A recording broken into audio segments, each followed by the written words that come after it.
So you're at the open home, the agent talks to you and says, "What do you think of the place?" That's let's let's get it clear. Don't forget, they're very lovely people, but they're doing their job, and their job is to ask you specific questions, ask you probing questions if necessary, and find out as much as they can about your situation and what you think of the home, what your budget is, what your plans are, what your dreams are, where your emotions lie. They're trained. A really good sales agent does this without trying, okay? They're trained to find out more about you. So your job is to find out as much as you can about the house. And you need to be just as specific and direct because let's face it, you're at an open home, you've probably got 25 minutes. Unless you arrived 5 minutes early and you started your video out on the street 5 minutes before the agent let you in. And so another tip I think I spoke about before is when you go to an open home, have your business card with you or have a card that's got your name and phone number written on it and your email address, because then you can just pass that to the person as you walk into the home and you're not standing there in the queue, wasting time, waiting for them to manually type in your email address into their phone. So it all depends what the queue's like. You know, there might be 3 people there. There might be 33 people there. Anyway, so you're taking your video, you're walking through the home doing all of your physical due diligence. Part of your physical due diligence is to physically ask the sales agent questions about the home. There's not a lot of time. Sometimes it's difficult to get them on their own. But if you hang around, you could just tell the sales agent, "Look, I'm really keen. Can you call me back this afternoon because I've got specific questions about this home?" Just don't forget to ask the questions. That's the important part about going to an open home. It's just not what you see or smell or touch or hear. It's what you can ask the sales agent so that you are learning more about the home. And then you can value the home, what you believe it is of value to you. Remember that the real estate agent works for the seller. Ethically, sales agents must be upfront with you about any known issues that the property has. However, nicely showing an interest and asking a lot of questions may reveal more information than has been revealed to other home buyers. Here are some great general questions to start with. Are there any known issues? That's a lovely, broad, general question. A sales agent, if behaving ethically, which by and large, most of them do, they will tell you honestly if there are any known issues. They might say to you, like what? You can then come back to them and say, like anything. So if there are roofing issues, previous flooding, previous termite, if it's a brand new home or a brand new renovation, that still might mean things haven't been done correctly. Was the waterproofing in the bathroom done correctly? Does the shower leak? The agent may not be aware of that, but you've asked the questions. The seller may not mention stuff like that to the agent. Oh, the shower leaks. Every time we turn the shower on, we have to put a towel on the floor. That's really annoying. So what about asbestos? How old is the home? Do you think there's asbestos? Because we're planning on renovating, except the fact that there is a lot of asbestos in older homes. It's not a death sentence. It's just more expensive. Also ask if insurance claims have been made on the house in the past, such as storm or flood damage. So there might be a tree stump in the front yard that you notice. And there might have been an incident where that tree fell on to part of the home or the shed or the fence. We don't know, but it's been nice to know, wouldn't it? So that's a very broad question. Are there any known issues? Another question that I really like to ask people is, I wrote it down because I thought it was a really cool question. Have other buyers had any particular concerns?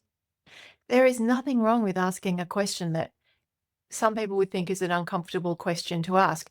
However, recognize that it's an uncomfortable amount of money that you're spending on this place here. Can you tell me about the age and any renovations to the property? So they should know how old it is. If they don't know how old it is, then you've got to worry about how much else How much other investigating did they do if they actually don't even know the age of the home? They might say, oh, look, it's roughly 14 years old. Did they actually do any other investigations to the quality of the home or the age of the home, or did they ask much of the seller at all? How much do they know actually? Understanding the property's history can help you assess its condition and potential maintenance needs. Are the renovations council approved? That's an easy one. Do they have the certificate from the council that they've been approved and signed off by a building inspector?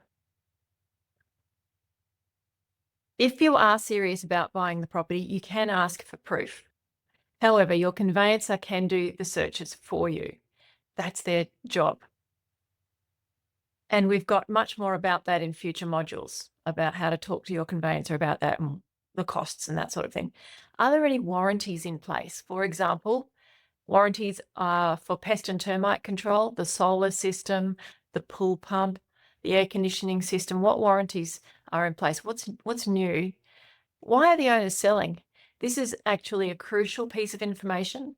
And so are the vendors upsizing or downsizing? Have they bought another house already and need to align the settlements? So have they already bought a house? So now they're desperate to sell this house quickly.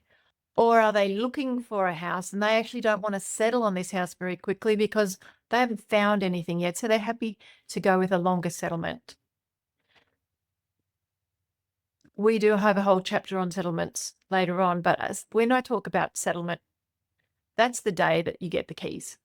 That's the settlement date. And a lot of things the stars have to align to make everything work so that you get your keys when you're supposed to get them on the settlement date. And luckily, you've got a team of professionals to protect you and guide you and help you to make sure that that happens smoothly. And that's what we spoke about in Module 1, is making sure you've got that dream team set up. So try to find out the real reason that they're selling the home. A good sales agent shouldn't tell you, unless, of course, it makes no sense that they don't need to tell you, like, oh, their family's grown, they're moving on into a bigger home. But if it's something that could give you some negotiating power, they shouldn't tell you. Yes, so try to find out the reason why the owner is selling their home. Otherwise, you may discover that their reason for leaving might also make you want to leave. And this is where it's helpful. If you're serious about a home and you've got some niggling thoughts about the neighbours, nothing wrong with going and knocking on the door of the neighbour's home and finding out a bit of gossip on the street. Or it's just saying, look, I'm interested in buying this home. Can you tell me about what you know about the home?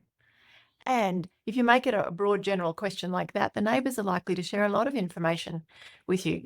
They might say something like, well, you know what, that home's had 3 different owners in the last 3 years and I don't know why they keep leaving. Oh, or it might be something like, oh yeah, Fred and Sarah, gee, we're sad to see them go. They're such lovely people, everyone in this street's so lovely. We all get along. Every Saturday afternoon we have drinks in the cul-de-sac or whatever, You find out some more information about the home and the street. How many groups have been through so far? I like this question because it gives you a bit of a temperature check on the property. And especially if, you know what it's like if you go to one open home and you see the next crowd at the next open home and they're there again at the third open home. It's like, oh, I see you're here too. Yep. So you can see, oh, this one's got a lot more interest than the other two. Why is that? And there can be a number of reasons. It could be the price is lower. The price guide is lower. It might be offers over and it's a lower price than the other two. And you're wondering why. And therefore that attracts more people to come and have a look because it might be the photography's better. There might be any number of reasons. It could be just a better little nook in the neighbourhood. Or if there's less people, you've got to wonder, well, what have I missed? Why is there less people here? It might just be that this is the 5th open home, that they've been struggling to sell it for a while. If so, why? That's another good question to ask the seller. Why is it taking so long to sell, in your opinion? And if you're nice about it, they'll give you their opinion. Just treat the sales agent with respect. Another one. Is it owner occupied or is it tenanted right now? So it might sound a bit biased, but on the whole, owner occupiers look after their home a little bit better with a bit more TLC. And the garden's probably had some gardening work done to it rather than just doing the essentials to keep the plants alive. If there are tenants in place, you need to know what the agreement is and when they're going to move out. And it is likely that you could try and influence them to move out earlier, but nothing is set in stone. You can't have that in a contract that they're going to have the tenants out before their lease is up. So I have had situations where you can offer the tenants an incentive to move out a month before the lease is up, and that might be $1 incentive.